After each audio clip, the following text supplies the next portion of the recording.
Audio Jungle.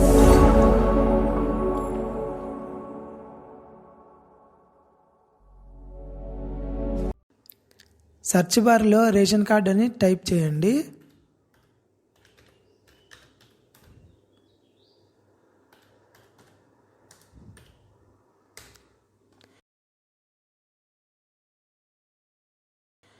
FSC search ఉంది కదా, దానిపైన క్లిక్ చేయండి. ఇక్కడ second option ration card number అని ఉంది కదా, దానిపైన క్లిక్ చేయండి.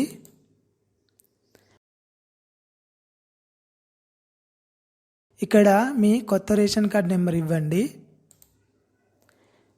ఇక్కడ రైట్ సైడ్ సెర్చ్ అని ఉంది కదా, దానిపైన క్లిక్ చేయండి.